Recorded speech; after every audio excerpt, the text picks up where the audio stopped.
This is one of those stories that has such an outrageous ending that it's genuinely hard to believe it's a true story. But trust me, it is.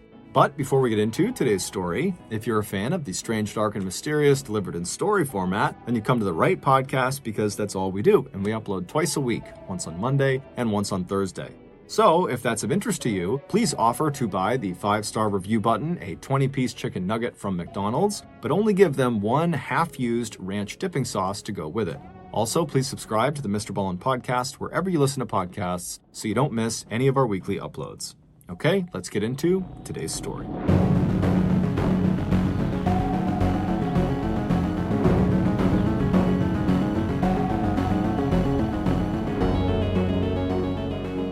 On a warm Nebraska evening in late September 2012, 36-year-old Dave Krupa left work feeling better than he had in weeks.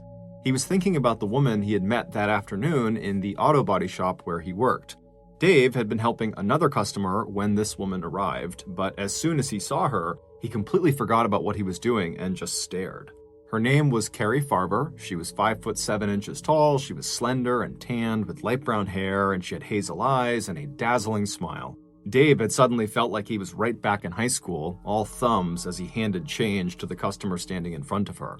Then, Carrie stepped to the counter, gave Dave a friendly nod, and told him her black Ford Explorer needed some minor but immediate maintenance work. As they arranged for Carrie to bring her car right then into the service area, Dave had felt an instant sense of ease and attraction between the two of them. The last 6 months had been difficult for Dave, and unexpected moments like this one were very welcome.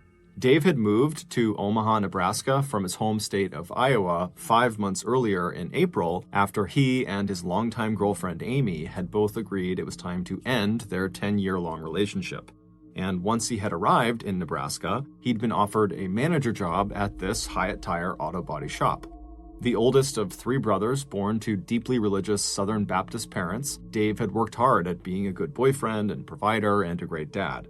He and his ex-girlfriend Amy had parted on friendly terms and worked out a custody arrangement so Dave could see their 2 children a couple times a week. But even so, his small, barely furnished apartment not far from the auto body shop had felt depressing. And since Dave had been in this very serious relationship for the last decade, he had arrived in this new city without any idea how to re-enter the dating scene.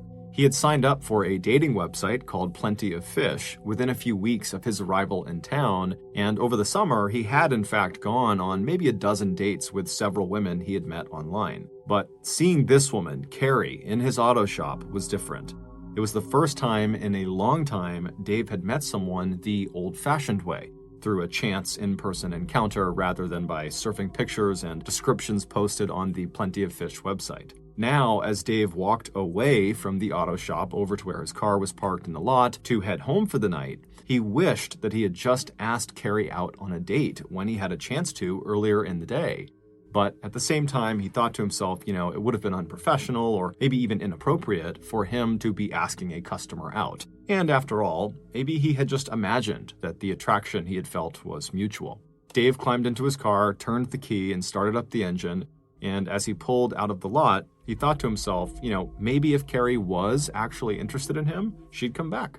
2 weeks after meeting Carrie, while Dave was scrolling through profiles on Plenty of Fish, he suddenly felt a rush of excitement. Right there on the screen in front of him was Carrie's picture. Her hair was a little bit different, but the eyes and the smile were the same. She was 37 years old, and she lived an hour away in her hometown of Macedonia, Iowa, and she worked at a computer programming company in Omaha, just a block from Dave's apartment. She was beautiful, and, most importantly, she was available. Dave remembered that sense of mutual attraction he believed they had felt in the auto body shop, and so he typed out a message. "Hey, I know you." He waited for a minute, then kept on scrolling through other profiles, but he wasn't really looking anymore. He was just hoping to hear the ping of an incoming reply. And he didn't have to wait long. "Hey," her text to him read, "I know you too." And over the next 2 weeks, Dave and Carrie would text each other almost every day. And then, about 1 month after Carrie's first visit to the Hyatt Tire auto body shop, she made a second visit, claiming that her windows were sticking. Standing next to each other in the parking lot, Dave did not even wait to write up the service order. He just immediately asked Carrie if she wanted to go out with him. Carrie said yes, and the next evening, Carrie and Dave were sitting across from each other at the Applebee's Bar and Grill at the Omaha Oakview Mall. And it was great. It was clear that both Carrie and Dave had been thinking about each other over the past month, and now that they were together, Dave found Carrie not only beautiful, but very smart and funny as well. For her part, Carrie found Dave, a former football player who had also served in the National Guard before getting his associate's degree in automotive engineering, attractive and engaging. Carrie liked that Dave was a down-to-earth blue-collar guy who worked with his hands. They were also both single parents who were very involved with their children. They both liked to read and talk about books, they both had busy jobs, and neither of them wanted to take life too seriously. A few hours later, Carrie and Dave walked into Dave's apartment, the air between them electric, but before they could even settle in together on the couch, they jumped when they heard the sound of someone knocking on the door. Annoyed, Dave got up from the couch and walked over to the door, and when he looked through the peephole, he wasn't all that surprised at who he saw standing on the other side. Her name was Liz Gollier. She was an attractive, energetic 37-year-old single mom who ran her own house cleaning business, and she was the first woman Dave had dated since he had arrived in Omaha. Liz and Dave had found each other physically attractive and had had some fun times together, but over the last couple of months, it was clear to both of them that their relationship was really just fizzling out. Earlier that night, while Dave was at Applebee's with Carrie, Liz had texted him asking if she could come by his apartment that evening and just pick up some of her belongings that she had left there. Dave had ignored her, and so wanting to get this over with, Liz had decided to swing by anyways. From Dave's perspective, Liz's timing could not have been worse, and he wished he had just responded to her earlier messages to tell her, hey, come by another day, but he didn't, so here they were in this awkward situation. Before opening the door, Dave turned and briefly explained the situation to Carrie, who was still on the couch, and Carrie appeared to handle the situation well, and she stood up like she was going to leave. Dave then proceeded to open the door and said hello to Liz, and Liz, who saw Carrie, instantly recognized the situation she had just interrupted, and so she turned red in the face and she apologized, and then she just kind of stood there in the doorway not doing anything. Carrie grabbed her bag and looked over at Dave and said, "Give me a call when you get this sorted out," and then she walked out of his apartment. Neither woman acknowledged the other. However, Liz thought she heard Carrie say, "bitch," under her breath as she passed her. Once Carrie was gone, Dave told Liz to come inside, get your things. Liz felt horrible and kept apologizing as she moved around the apartment getting what she needed, but Dave really wasn't listening to her. He just wanted her to leave so he could call Carrie and see if they could maybe still meet up that night. Dave had always been right up front with every woman he dated. He was only interested in casual sex and general companionship. He was not interested in getting married, ever. And in fact, this was the main reason why he was here in Omaha and not back in Council Bluffs, Iowa. His ex-girlfriend, Amy, had finally said to him that if he was not going to propose to her, he needed to leave. And so Dave left. After Liz finally had all of her things, she said a quick goodbye to Dave, and then she too hustled out the door. As soon as she was gone, Dave shut the door and then pulled out his cell phone and dialed Carrie's number. Carrie's 14-year-old son, Max, was staying overnight out of the house with Carrie's parents, so when Dave asked Carrie if it was still early enough for him to maybe come over, Carrie immediately said yes. Once Dave arrived, the two of them quickly became intimate, but before heading to the bedroom, it was Carrie, not Dave, who stepped back and said that he should know up front that she was not interested in a serious or exclusive relationship. Dave could not believe his luck. He felt like he had hit the jackpot. Over the next week, Carrie and Dave saw each other every chance they got. Carrie stopped in at Hyatt Tire, Carrie asked for Dave's help in finding her son a used car, Carrie took Dave thrift shopping and started to upgrade the furnishings in Dave's apartment, replacing his broken-down couch with a comfortable silver love seat. And then, when that week was at an end and Carrie got a big assignment at work, she eagerly accepted Dave's offer to live at his apartment for the following week so she could save 2 hours of commuting time each day. Carrie's son Max would stay with his grandparents. That week they lived together, Dave and Carrie quickly began using pet names for one another, and every morning while he was getting ready for work, Dave would find himself smiling as he listened to the sound of Carrie typing and clicking away on her laptop as she checked her email and Facebook account in the other room. On the morning of November 13th, 2012, so just a couple of days into living together in Dave's apartment, Dave got ready for work and then walked over to Carrie, who was still wearing her pajamas and was sitting on the silver love seat she had picked out for him. He gave her a kiss, which she enthusiastically returned, and then he smiled at her and said that he would see her later on, and then he stepped out into the cold. By 6:20 a.m., he was pulling out of the parking lot, making his way to work. A few hours later, at 10 a.m., Dave, who was working on a car at the auto body shop, received a text from Carrie asking him if he wanted to live together permanently. Now, Dave understood that he and Carrie had definitely gotten really, really close, but at the same time, he had been really clear with Carrie about not wanting a serious relationship. That is what made their week together fun, because it was temporary. He didn't like the idea of making it anything more than that. And he was thinking, Carrie made the same claim to him, that she didn't want anything serious.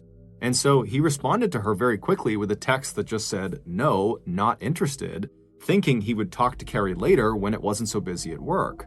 But just 20 seconds after sending that response text, Dave received an angry text message from Carrie breaking off the relationship completely. Her text said, "Fine, I hate you. I'm dating someone else and I don't want to see you anymore." And when Dave got home that night, it looked like Carrie had made good on her threat.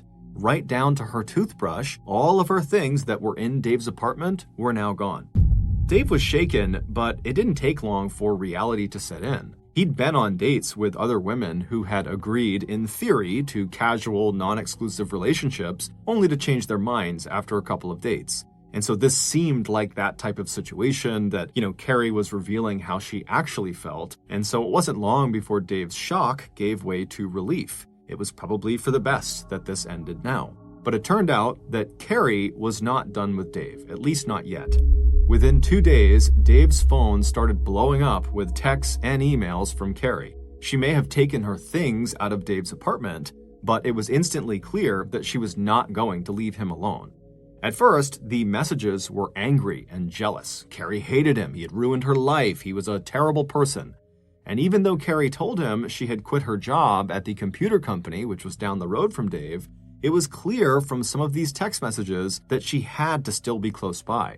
One very creepy text Dave received said, "My favorite thing to do is to stand outside and stare at you."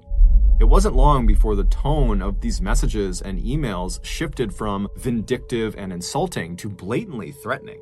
"I hate you so much that I want to drive a knife into your heart," read one message. "I will destroy your life and take your happiness," read another. And more of the texts seemed aimed not only at Dave, but also at Liz, the woman who had shown up at Dave's place on the night of Carrie and Dave's first date. One text Dave received from Carrie said, "Liz was a fat, ugly whore who deserved to die." And not long after that, Liz would actually call Dave to tell him that Carrie was sending her directly these vulgar and threatening text messages and emails. Within 2 weeks of the breakup, Dave and Liz were receiving dozens of texts and hang-up calls, as well as 50 or more emails every single day from Carrie. By November 23rd, 10 days after the breakup, Liz had had enough. She had walked into her garage that morning only to find the words "whore from Dave" spray painted on the wall. Liz immediately contacted the Omaha Police Department to report the vandalism, along with her suspicion that Carrie Farver was the person behind the property damage, given the harassing messages she and Dave had been receiving. But the police really couldn't do much about it because they couldn't find Carrie. After she broke up with Dave on November 13th, she had vanished. It was believed she was in hiding somewhere to avoid being arrested for all of the stalking she was doing. So the texts and emails just kept coming in, including disturbing messages that sounded like this. "Dave, I can see you. You're sitting in your chair with your feet propped up. You're wearing a blue shirt." Ironically, this horrible situation actually brought Dave and Liz together again because there was no one else who would understand what they were going through. They had tried to get the police involved, but there just wasn't much they could do, and so Dave and Liz had just begun to accept that this was their life. And while it might seem unimaginable to other people, to them, it had just become a new and horrible kind of normal. It was not uncommon for them to be sitting on the couch together when they would both suddenly receive a barrage of text messages from Carrie. Meanwhile, the Omaha Police Department wasn't the only law enforcement agency that had been made aware of Carrie Farver. On November 16th, so that's 3 days after the breakup, Carrie's mother, Nancy, had filed a missing persons report with the Macedonia Police Department in Iowa. When the police eventually followed up on the report by talking with Dave, Dave felt like he finally understood how Carrie, who had seemed so put together and independent when he had first met her, could have changed seemingly overnight into this crazy stalker person. The police would tell Dave that Carrie had a mental health condition called bipolar disorder, which can cause violent and sudden mood swings and bouts of depression, alternating with episodes of mania where its sufferers behave in erratic and unpredictable ways. But despite that adding some clarity to the situation, it didn't actually do anything to help Dave or Liz. They were still just getting non-stop harassed by Carrie. No matter how many times they changed their phone numbers and opened new email accounts, Carrie, with her vast knowledge of computers and technology, always found a way to find them again and continue cyberstalking them. As for Carrie, since going missing on November 13th, she had blown off a family wedding, her son's birthday, and even her own father's funeral, apologizing by text and email to her family, but asking that they leave her alone because she needed some space. In January 2013, so a couple of months after the breakup, Omaha police thought maybe they'd gotten a break in the Carrie Farber case when Dave spotted her black Ford Explorer in a parking lot near his apartment. But the inside of the car was wiped clean, and the only item of interest was a metal container of mints with a single fingerprint on them that did not match with that of any known criminal. At that point, Dave and Liz willingly turned over their phones to law enforcement for examination, but police found nothing on them that would help them close in on Carrie. Still, as long as there was a missing person report on Carrie Farber, police could not close the case until they had located her. In the summer of that year, both Dave and Liz attempted once again to try to move on with their respective lives. At the end of the summer, Liz and her 2 children planned to move out of their rented house and move in with a former boyfriend, and Dave started spending more time with his kids back in Iowa. But the harassment continued. When Dave received an email from Carrie threatening to kill Liz and showing a photo of a woman tied up in the trunk of a car, Dave called Liz, who assured him she was not the woman in the picture and that she was okay. But Liz was not okay for very long. On August 17th of that year, so 9 months after Dave and Carrie had broken up, someone set fire to Liz's rented house. And while Liz and her children were not inside the house when it burned, all 4 of the family's pets were killed. When she checked her email later that day, Liz saw there was one from Carrie that had been sent just a few hours before the fire had started.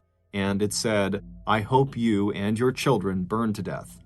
Liz was terrified and absolutely beside herself. She had struggled through a terrible childhood, losing both of her parents by the time she was just 3 years old, and then she had grown up in the foster care system, and now everything that she had managed to build up in her life was being destroyed.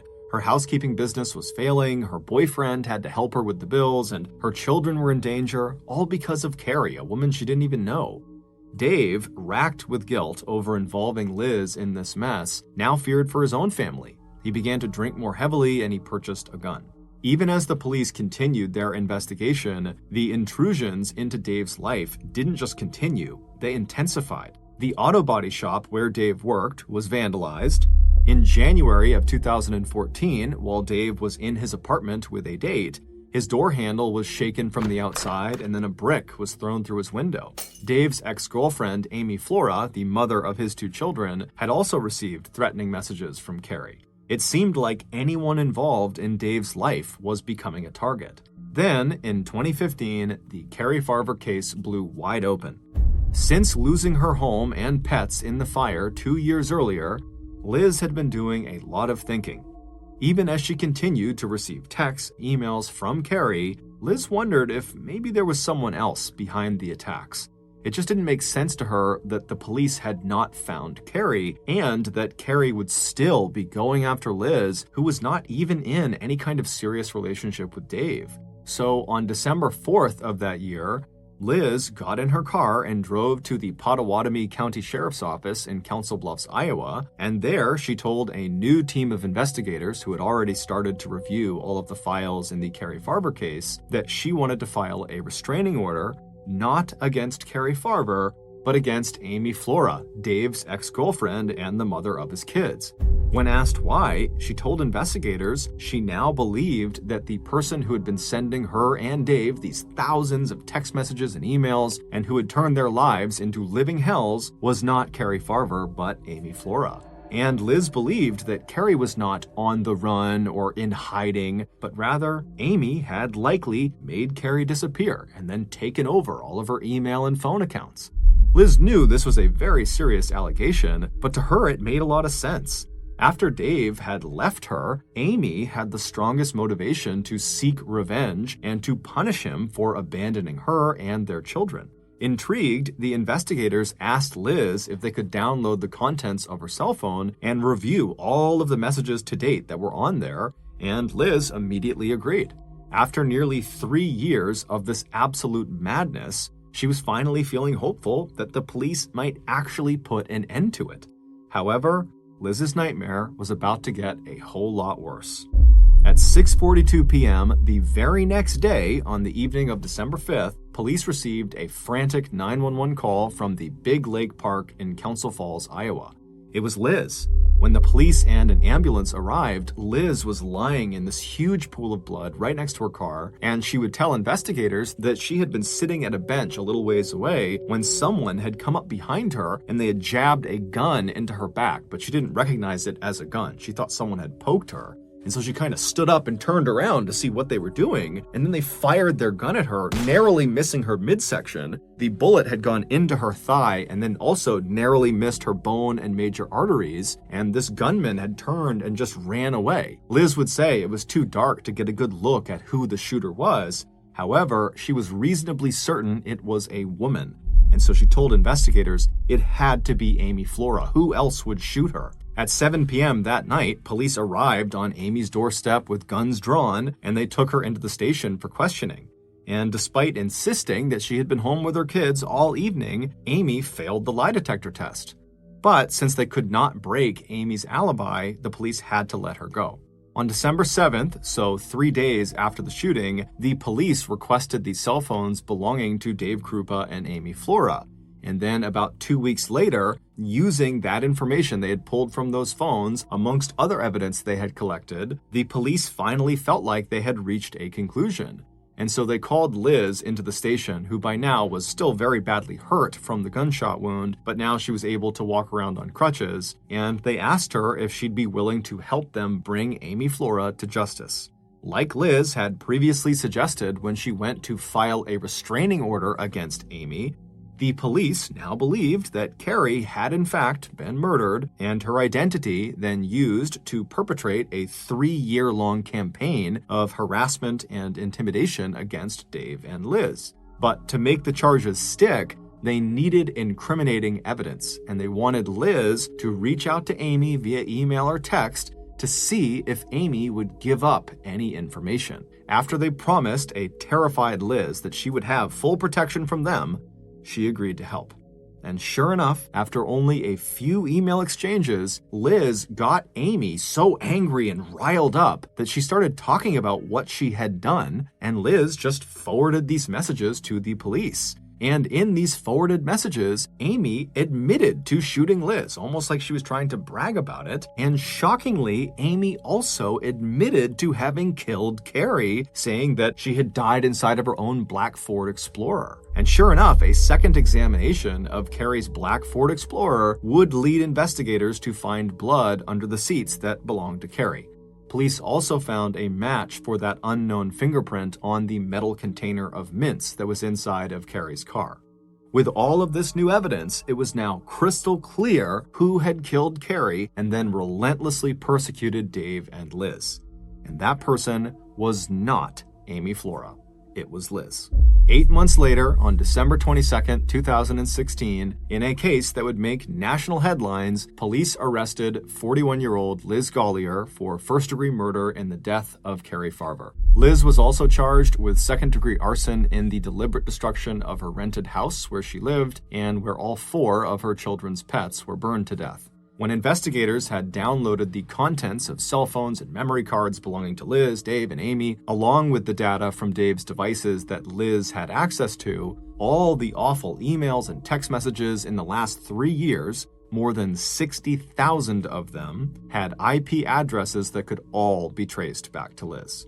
Most incriminating of all were pictures belonging to Liz that appeared to show Carrie's decomposing foot, identifiable because of the distinctive tattoo that was still visible across the bridge of the foot. It would turn out that Liz Gollier's obsession with Dave Krupa began almost immediately after their first date back in late spring of 2012. And by the time she passed Carrie Farver in Dave's apartment doorway during that awkward meeting, Liz knew any chance of a serious relationship with Dave was slipping out of reach. The text that Dave received from Carrie's phone on the morning of November 13th at around 10 a.m. about wanting to move in together permanently, and every harassing and threatening text, email, and suspicious phone call that he, Amy, and Carrie's family would receive over the next 3.5 years would all be the work of Liz Gollier. Using more than 30 different imposter email accounts, along with an app that allowed her to schedule the release of texts and emails so they arrived while she was actually with Dave, prosecutors estimated that Liz would eventually spend 40 to 50 hours every week impersonating Carrie Farver and using Carrie's own Facebook account to create the illusion that Carrie was in fact still alive. The ongoing drama would force Dave to reach out to Liz, and every time he began to pull away, she would just ratchet up the pressure and guilt Dave for bringing Carrie into Liz's life, first with acts of vandalism like spray painting her own garage wall, and later with more violent attacks, setting fire to her own home, throwing a brick through Dave's apartment window, vandalizing the auto store, and then finally shooting herself in the leg. When Dave showed a renewed interest in his ex-girlfriend Amy and told Liz he planned to move back in with her in 2016, Liz made a last-ditch attempt to derail that romance and divert attention by framing Amy for the crimes Liz herself had committed. But by late 2015, Liz would get hopelessly entangled in her own lies. By the time she walked into the police station to ask for a restraining order against Amy, police already completely suspected Liz, who seemed way too involved in every aspect of the Carrie Farver case. Even though Amy had failed the lie detector test when she was questioned about shooting Liz, Amy was actually never a serious suspect, and her alibi was unbreakable. But by pretending to ask for Liz's help in incriminating Amy, police were able to push Liz into revealing her own deceptions. Although Carrie's body was never found, the evidence and testimony presented by prosecutors at Liz Gollier's trial paint a sad and grisly picture of Carrie Farver's last moments. 3 years earlier, after Dave had kissed Carrie goodbye and stepped out into the cold morning air of November 13th, 2012, Carrie would finish her coffee, close up her laptop, and get herself ready for work. Once she was ready, she too stepped out into the cold morning air to head into her office. And when Carrie got into her black Ford Explorer in the parking lot, Liz Gollier, who likely had been hiding and waiting nearby, just waiting for Carrie to come outside, rushed over to her vehicle and somehow convinced Carrie to let her get inside with her. And then shortly after Liz was in the passenger seat, she pulled out a knife and reached across the center console and stabbed Carrie repeatedly in the stomach, at least 3 or 4 times. It's believed Carrie knew she was going to die and began pleading with Liz to allow her to call her family to at least say goodbye. But Liz just said no and restrained her until she bled to death. Afterward, Liz took Carrie's keys and went into Dave's apartment and took all of Carrie's things out so it would look like she had left him, and then Liz drove Carrie's car, with Carrie's body inside of it, to some unknown location where she pulled Carrie's body out, burned it, and then disposed of it in a dumpster. Then Liz wiped Carrie's car down to remove any evidence. However, she didn't realize she had left lots of Carrie's blood underneath the seats, as well as her own fingerprint on that mint can. Liz Gollier is currently serving a life sentence at the Nebraska Correctional Center for Women, 107 miles southwest of Omaha, where she first met Dave Krupa. Thank you for listening to the Mr. Ballen podcast. You're listening ad-free on Amazon Music. Today's podcast will feature 2 horrifying stories that both take place out on the open sea. The audio from both of these stories has been pulled from our main YouTube channel and has been remastered for today's episode. The links to the original YouTube videos are in the description. The first story you'll hear is called The Perfect Bait, and it's about a fishing trip that turns into a tragedy.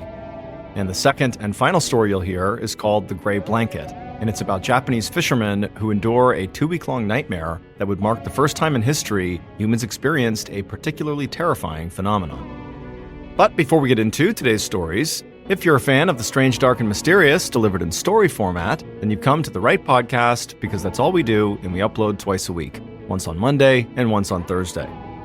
So if that's of interest to you, the next time the follow button is fast asleep, secretly take their phone and change their language setting to Chalcatongo Mixtec. Okay, let's get into our first story called The Perfect Bait.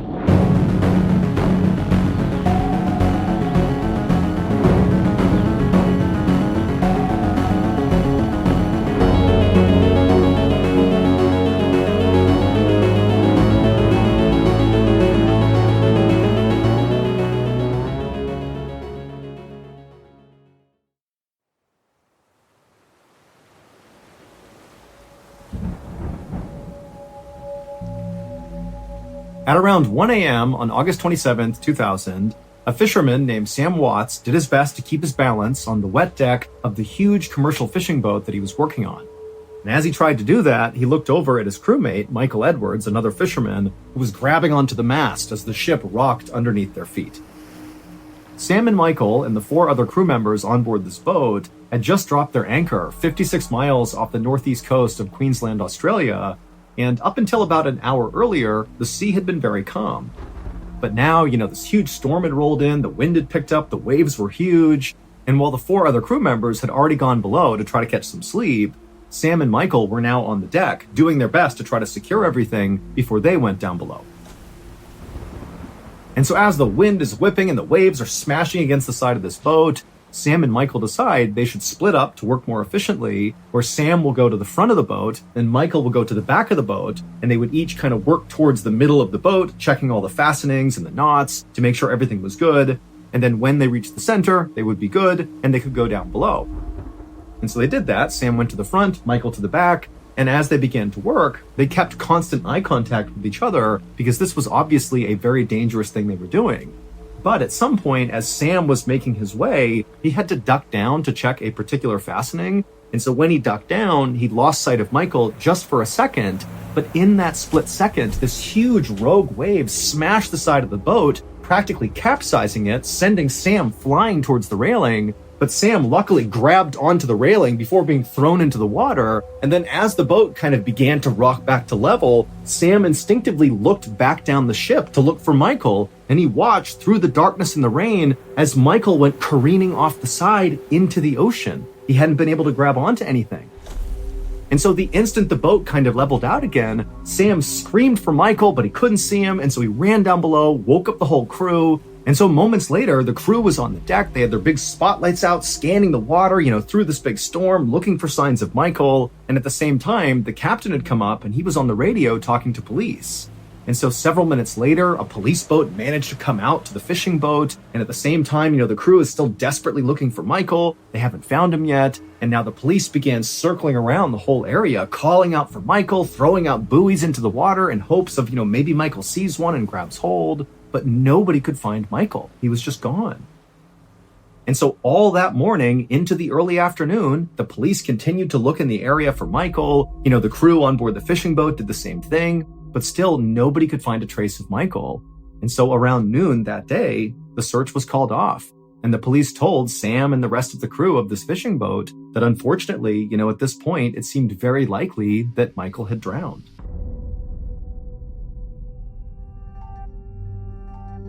And so, of course, Sam and the rest of the crew were basically in shock. I mean, this happened so quickly. How could it be that, Michael just a few hours ago was joking around with them, part of the crew, and now he's dead? I mean, it was just unbelievable. But now, unfortunately, Sam and the rest of the crew had to basically put their grief aside and make a very practical, albeit very cold, decision, which was, even though Michael's dead, do we stay out here and continue fishing? Or because of his death, do we just go back home? And you might think that decision was actually super easy to make, that of course, they would pack it in and go back home. How could you possibly stay out here and go fishing considering what had happened? But you need to understand it cost a lot of money to to go out on these fishing excursions, and they had just left, and so they had not caught anything. So they had spent all this money and they had no return from it. And these fishermen were not wealthy. In fact, honestly, they needed the money from this trip just to provide for their families. And so if they did turn around right now, it would really hurt all of them. And it would also make it really hard to get the funding again to go out later. And so after some pretty awkward deliberation, the crew decided that, you know what, we got to stay out here and fish. But the silver lining was, hey, if we stay out here for another day or so, maybe Michael's body will float to the surface and we can at least recover him and bring him back home to his family. And so all day that day, the fishermen stayed out and fished, and they were very successful. One after another, they were catching these cod that were 6 feet long and nearly 100 pounds. They're called flowery cods. But despite how incredible this was for their business, this was not a cause for celebration because they had just lost their friend the day before. And so it was a very somber day. And all day, all the fishermen really are looking out at the water, hoping to see Michael's body. But, by the end of that 24 hours of fishing, they didn't see any sign of Michael. And so they packed everything in and they headed back to port. They sold off all of their cod that they had bought. And then each of the fishermen went back to their families and grieved the loss of their friend.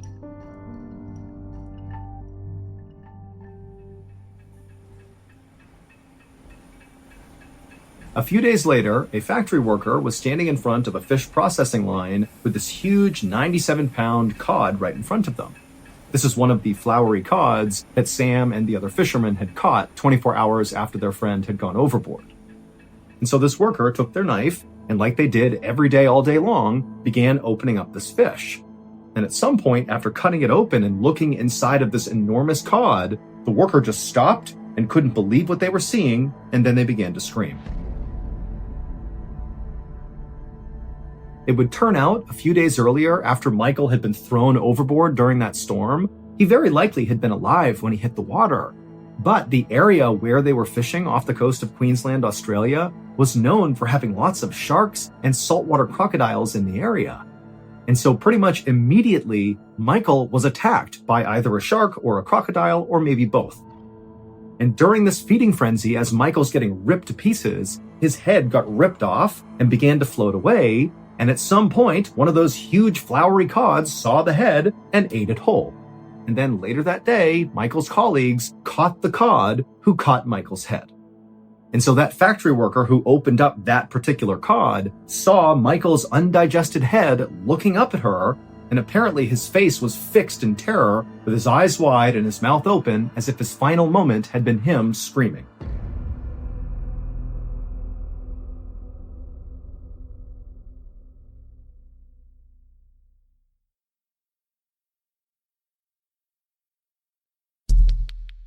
The next and final story of today's episode is called The Gray Blanket.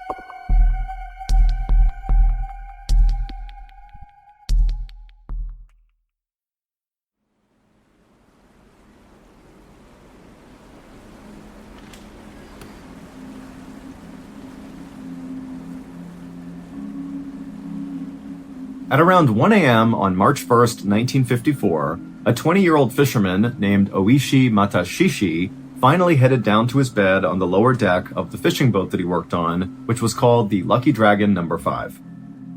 Oishi was totally exhausted. He and the other 22 crew members had been working practically around the clock, 18-hour days for the last 6 weeks, trying to catch tuna, but so far, this trip had really been a disaster. They had gotten stranded on sandbars, there had been these terrible storms that had nearly capsized the boat, and then also they had lost a lot of their fishing lines when they got snagged on coral reefs. And so, as a result, their tuna hauls so far had been devastatingly low. And Oishi and the rest of the crew were very aware of this. In fact, Oishi was very worried that he would not bring home enough money to support his family. Back when Oishi was 14 years old, his father, who had been the breadwinner for their family, had been crushed to death when he was repairing a ship. And so now Oishi had stepped into that patriarch role, taking care of his mother and his 5 other siblings. And so Oishi really needed a solid paycheck from this trip, and it wasn't looking like that was going to happen. And so Oishi staggered his way into his small room and he collapsed onto his bed, and as he lay there trying to sleep, he felt the ship gently rocking side to side. The ship, the Lucky Dragon number 5, was anchored relatively close to the Marshall Islands, which is a strip of islands right about halfway between Hawaii and Australia. But what's unique about the Marshall Islands is they sit over these huge ancient underwater volcanoes. Now, these volcanoes are dormant, but the captain of the Lucky Dragon number 5 was weary enough about getting too close to these dormant volcanoes in fear they might erupt, that he intentionally kept them about 80 miles or so away from the Marshall Islands. And so eventually, Oishi did drift off to sleep in his bunk. But 5 hours later, Oishi suddenly sat up wide awake because the little room he was in was now completely flooded with this very bright yellowy light. And so Oishi, he's kind of confused. He felt like it was too early for sunrise, and he checked his watch and he saw it was only 6:45 a.m. And so yes, it was too early for sunrise. So whatever this was, it was not the sun. And then when he went to the little porthole window where all this light was coming in, he had to squint his eyes, but he looked outside and he couldn't tell where this light was really coming from or what it was. But he could clearly see it was coming from the west, and the sun rises in the east. So really, whatever this light was, it was not the sun. At the same time, the rest of Oishi's crewmates who were in this room with him, they were also starting to wake up and kind of looking around like, what's going on here? And then without even saying anything, all of them just rushed out of the room and ran upstairs to the top deck to look around and see what was going on. And when they got up there, Oishi looked out towards the west where these lights were up in the sky, and he couldn't really see a clear point of origin. It wasn't like there was an obvious thing creating these lights. It was more like the western sky was just unbelievably bright and yellow and orange, and it seemed like the light was kind of hovering over where the Marshall Islands would be. And so everyone's thinking, is it possible this is a volcano eruption? Is there something else going on here? And then as the crew is just watching in stunned silence at all these crazy lights in the sky, the lights kind of began to fade and they turned blue and purple, and then they just went away and the entire crew was pitched back into darkness. And as everyone's just standing around having no idea what to make of these lights, the oldest crew member on board, who was 40 years old, he said the one thing that everybody kind of in the back of their mind was thinking about but didn't want to say. The oldest crew member just said, "Atomic bomb." Just 9 years earlier, the United States had dropped 2 atomic bombs on Japan to end World War II. Now, Oishi, who was Japanese, he was 11 years old at the time this happened, and it had a profound impact on his life and his family's lives, his friends. Anybody who was alive when this happened, it changed everything. But as Oishi and the rest of his crew are kind of staring out to the west, which was all dark at this point, Oishi thought, there's no way this could have been an atomic bomb. Number one, World War II is over, so there's no reason a bomb would get dropped again. And 2, when those atomic bombs were dropped on Japan 9 years earlier, it vaporized basically everything and everyone in its path. And so for them to be this close to these huge lights, if that were an atomic bomb, wouldn't they too be vaporized? Like they would not be able to see that and live. And so Oishi began to tell himself, okay, it probably was not a volcano eruption. It probably was not an atomic bomb. I don't know what it was, but we're okay. And while many of the other people on board the ship felt the same way Oishi did, very quickly the call came out amongst the crew to just go ahead and bring in the lines right now. We don't know what these lights were, but we need to head back to port back in Yaizu, Japan. And so quickly, Oishi and the rest of the crew got to work pulling these lines in and prepping the boat to head back to port. And then at some point after Oishi had done what he was supposed to do, he began walking his way down below to the galley to get some food. But when Oishi was about halfway, he suddenly heard this deafening explosion outside coming from the west where these lights had been, and immediately Oishi just jumped onto the ground, covering his head, thinking that was going to protect him. And as he's laying there listening to this unbelievable exploding sound, he's thinking, oh my gosh, one of those volcanoes under the Marshall Islands has indeed erupted. That's what's happening. And any minute now, a giant tsunami wave from this eruption is going to flip us over. We're going to get killed here. And so Oishi, as this massive exploding sound is going on, he jumps to his feet and he runs upstairs and he finds the majority of the crew that was still up there had jumped to the ground and they were just kind of protecting themselves. A couple braver crew members had stood up and were kind of looking out towards the west to see if they could see what was going on. But there were no lights now. It was just these crazy loud exploding sounds coming from the west. And then suddenly all the sound stopped, and Oishi and the crew at that point braced for what they believed was this inevitable tsunami wave that was going to hit them. But the weird thing is after the exploding sound stopped, everything was totally calm. In fact, Oishi glanced over the edge of the boat, and he saw the water was totally placid, more calm than normal. And after a few more minutes went by and no massive tsunami wiped them all out, the crew was like, what's going on here? And so as Oishi and the rest of the terrified crew on deck began exchanging wild theories about what these lights and these sounds could have been, ranging from, again, the volcano or maybe an atomic bomb, or some said maybe an asteroid hit the Earth. And as they're doing that, the ship captain called out again, hey, finish pulling in the lines. We need to get out of here right now. We don't know what that was. We don't know what's coming next. We gotta go. Now, for reference, pulling in these lines was not as simple as it sounded.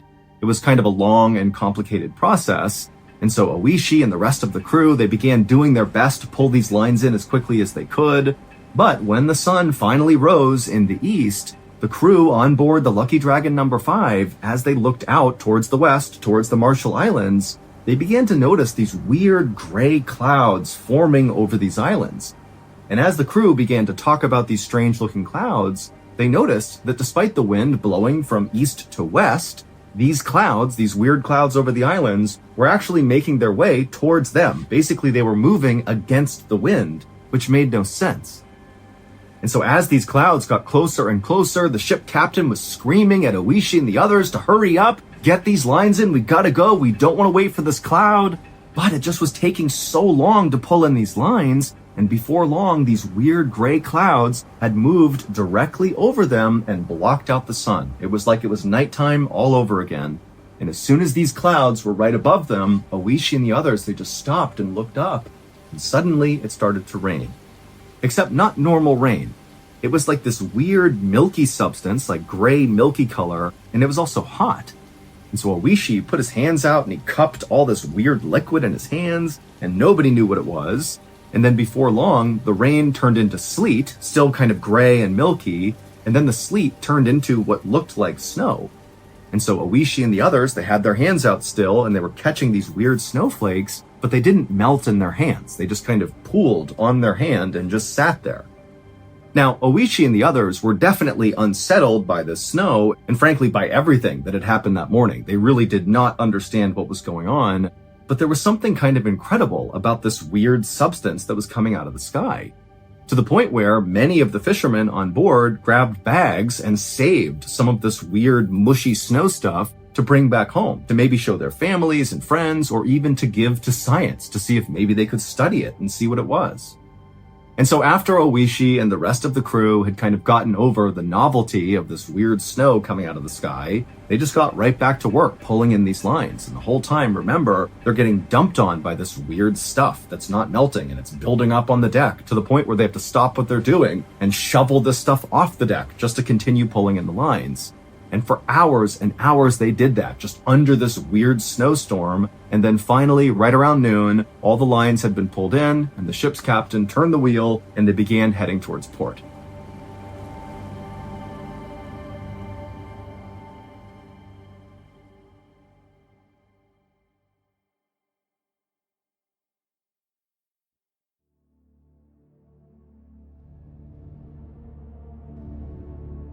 The next morning, Oishi woke up inside of his bunk on board the Lucky Dragon number 5. It would take several days to make it all the way back to port. And when Oishi woke up, he was suddenly struck with this intense nausea. And so he got up and stumbled his way into the bathroom, and just kind of out of instinct, he grabbed his toothbrush and began brushing his teeth. And as he did this, he had this weird feeling that his teeth felt like they were loose, that if he brushed too hard with his toothbrush, that he could knock his teeth clear out of his jaw. And then when Oishi spit into the sink, he saw there was all this blood. And so Oishi began to panic, and he opened up his mouth and he stared in the mirror to see if maybe he had lost some teeth. but his teeth looked okay. But again, everything felt wrong and he felt so sick.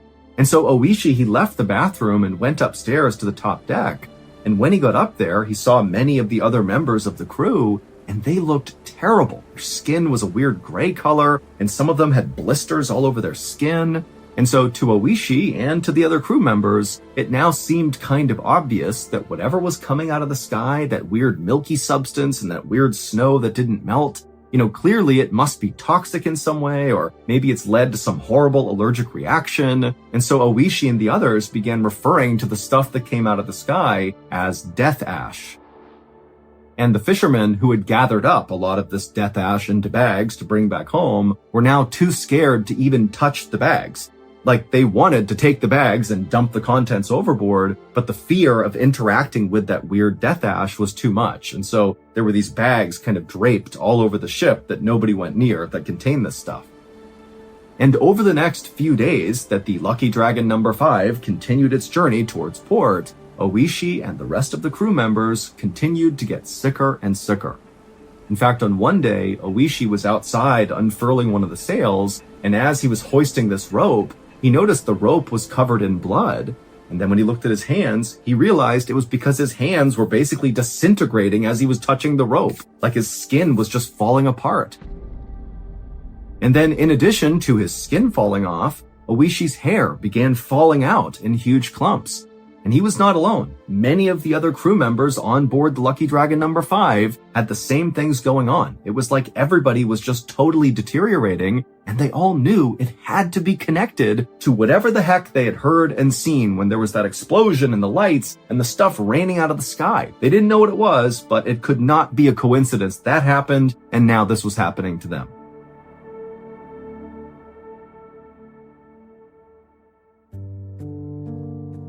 And so finally, on March 14th, the crew of the Lucky Dragon number 5 pulled into port in Yaizu, Japan, and as they got off, they made this interesting decision to not tell anyone what happened to them. They all had this fear that, if it got out, that people knew what happened to them, that somehow they'd get in trouble. And so they all decided they would treat whatever was happening to them, but they would do it kind of secretly. And so Oishi, as soon as he left the boat, he went straight to the doctor's office, and as best as he could, he tried to kind of discreetly tell the doctor what had happened during this fishing trip. And then he showed the doctor all these lesions on his skin and the bald spots and the fact that he was so sick and that his teeth felt loose. And the doctor's like, I got no idea what's wrong with you. And so all he did was prescribe Oishi some zinc ointment to put on all of these blisters and lesions on his skin. And he told Oishi that, this should work, it should clear everything up, and you should be okay, but, come back if this ointment doesn't work. A few hours later, a woman was inside of her home in the port city of Yaizu, right near where the Lucky Dragon number 5 had docked, when she heard a knock on her front door. And so she put her broom up against the wall, she walked to the front door, she opened it up, and standing right outside was this horrible looking man who had gray skin and lesions all over him and all these bald spots, and he was smiling and his teeth were all red like there was blood all over his teeth. And for a second she thought about slamming the door, but then she looked more closely and she realized it was her neighbor, Oishi. As soon as she realized this, she said, Oishi, what happened to you? And he just kind of shrugged his shoulders like he didn't have a way to explain all of this. And then he held out a small gray package and he just said, here's some extra fish that we caught on the last fishing trip I was on. I just wanted to give it to you. And the woman, who was still totally caught off guard by how terrible Oishi looked, she just turned and pointed at her kitchen table, telling Oishi to put the fish on the table. And so Oishi came inside and limped his way into the kitchen and put the package down. And then when he turned to leave, the woman stopped him and she said, Oishi, tell me what's going on here. You look horrible. You have all these bloody bandages on you. Was there a fire on the boat? Was there some sort of accident? Tell me. And so Oishi, he looked down for a second and then he looked back at her and said, I'm sorry, I can't tell you. Because again, remember, Oishi and the rest of the crew had decided they were not going to share details of what happened. And so this woman, who really liked Oishi and wanted to make sure he was okay, she just said, okay, you don't got to tell me about it, but here, have a seat. We'll catch up about other things. And so Oishi, he nodded and took a seat inside the living room. And as he sat there, the woman went into the kitchen and she got a cup of water. She brought it back and she handed it to him. And Oishi, he took the cup with a trembling hand, and he sat there drinking his water, just looking so terrible. And the woman, she really didn't know what to say. She did not understand at all what was happening, but she could tell, Oishi does not want to talk about it. And so to kind of break up the silence, she just began talking about stuff she had heard on the news. And the big news story that everybody was talking about was the science experiment that was done out near the Marshall Islands. And when this woman talked about a science experiment and the Marshall Islands, Oishi dropped his glass and it shattered on the ground, and he just stared at this woman with a look of absolute terror on his face. And at this point, Oishi decided he was not going to keep his story secret anymore, and so he told his neighbor what had happened out on the water, the explosions, the lights, the rain, the snow, all of it. And after he did, the woman became terrified and said, "Get out of my house, go, go, go." And so Oishi, he got up and he kind of ran out of the house, not really sure what was going on. And then the woman, after Oishi was gone, she turned and she realized the package of fish that Oishi had left was sitting inside of her kitchen. And so she screamed and she too ran out the door.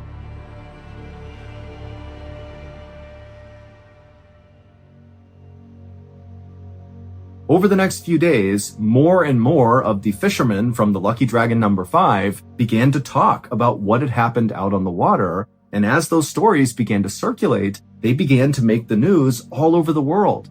And as this happened, fish markets all over Japan had to shut down and destroy thousands and thousands of pounds of fish in fear that it might have come from the Lucky Dragon number 5.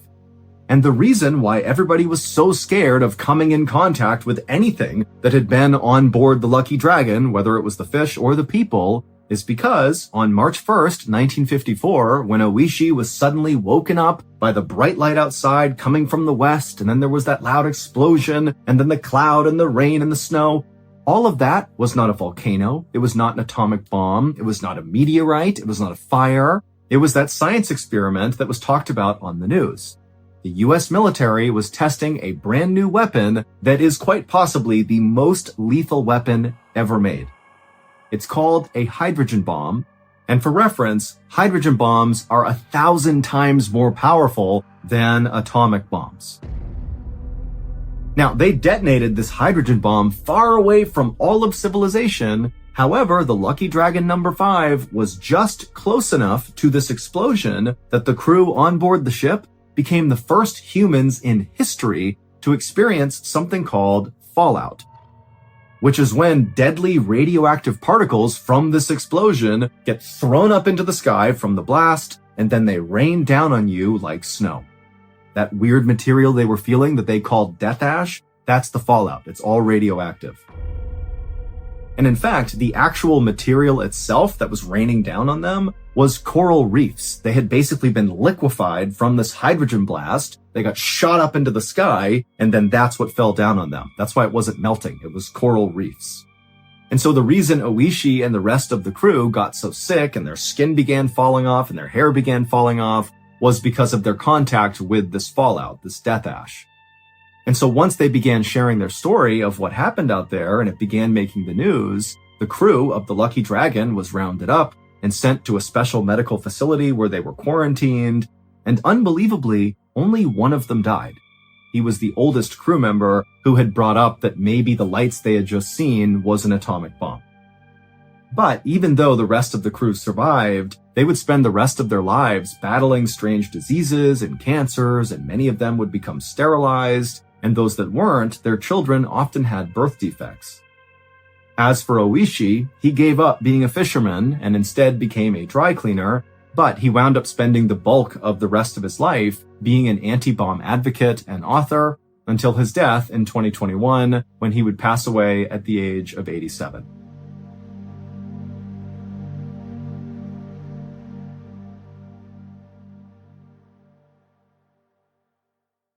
A quick note about our stories. They are all based on true events, but we sometimes use pseudonyms to protect the people involved, and some details are fictionalized for dramatic purposes.